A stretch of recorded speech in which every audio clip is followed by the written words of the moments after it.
ये स्टोरी है 2002 की, जब हैदराबाद के कुंदन बाग इलाके के इस घर को एक चोर ने चोरी करने की सोचा। उसकी इस घर पे काफी दिनों से नजर थी। उसने देखा कि इस घर में किसी का ज्यादा आना जाना नहीं है और ये घर थोड़ा अबैंडन सा पड़ा है, तो उसने इस घर में चोरी करने की सोचा। क्योंकि Kundan Bagh one of the posh areas में आता है, इसलिए उसके माइंड में ये था कि इस घर में जरूर वैल्यूएबल चीजें होंगी। एंड सो एक रात ये चोर कुंदन बाग के इस घर के पीछे की एंट्रेंस से इस घर में घुस जाता है। वो घुसते ही सबसे पहले फर्स्ट फ्लोर चेक करता है, वहां उसे कुछ खास वैल्यूएबल आइटम्स मिलते नहीं है, तो इसीलिए वो ऊपर की तरफ यानी कि बेडरूम वाले फ्लोर पे जाता है और वो बेडरूम की तरफ बढ़ता है। और वो जैसे ही बेडरूम का गेट खोलता है, सामने एक बेड होता है और वो उस बेड को देखते ही बहुत ज्यादा डर जाता है, क्योंकि उस बेड पे तीन लाशें पड़ी हुई थी, एक औरत और 2 बच्चों की। वो ये देखते ही वहां से भाग जाता है, लेकिन भागते भागते उसके माइंड में ये बात आती है कि अगर मेरे को यहाँ से भागते हुए किसी ने देख लिया हो और कल को जब पुलिस को इन लाशों के बारे में पता चलेगा तो घूम फिर के मुझे ही पकड़ा जाएगा। ना तो मैंने चोरी करी, ना ही मैंने मर्डर करा है, लेकिन मैं खामखा मर्डर के इल्जाम में भी फंस जाऊंगा। तो काफी कुछ सोचने के बाद ये चोर पुलिस स्टेशन खुद ही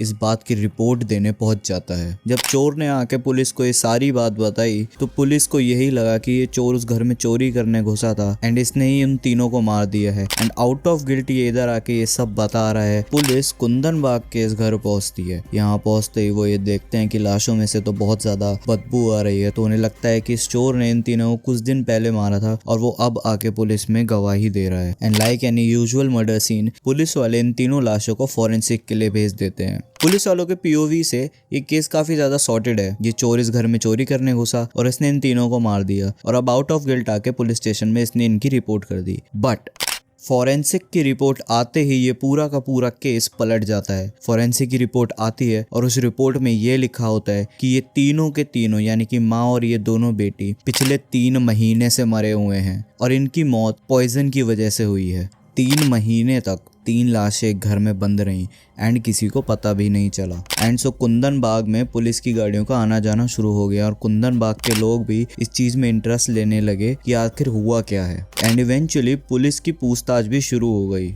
जब पुलिस ने आसपास के लोगों से पूछा कि 3 महीने से ये फैमिली गायब है, 3 महीने से इनके कुछ अते पते नहीं है, तो आप में से किसी ने पता करने की कोशिश क्यों नहीं करी? तो इसका जवाब कुंदन बाग के लोगों ने ये दिया कि 3 महीने तो क्या, उन्होंने 3 दिन पहले ही इस पूरी फैमिली को जिंदा इनके ही घर पे देखा है। ये बिलीव करने में बहुत मुश्किल है। और अगर हम ये कह भी दें कि एक इंसान को वहम था, लेकिन ये बात पूरी की पूरी सोसाइटी कह रही थी। पुलिस बहुत ज्यादा कंफ्यूज थी कि आखिर हो क्या रहा है, लेकिन पूरी सोसाइटी का एक ही कहना था कि वो अपनी रोजमर्रा की लाइफ में इन्हें कभी ना कभार देख ही लेते थे। एक इंसान को वहम हो सकता है लेकिन पूरी सोसाइटी को तो नहीं। तो पुलिस काफी ज्यादा कंफ्यूज हो गई और किसी को ये बात समझ ही नहीं आ रही थी कि अगर ये लाशें पिछले 3 महीने से यहाँ मरी पड़ी है तो इस पूरी की पूरी सोसाइटी यानी कि हंड्रेड्स ऑफ पीपल्स को आखिरकार वो लोग दिख कौन रहे थे।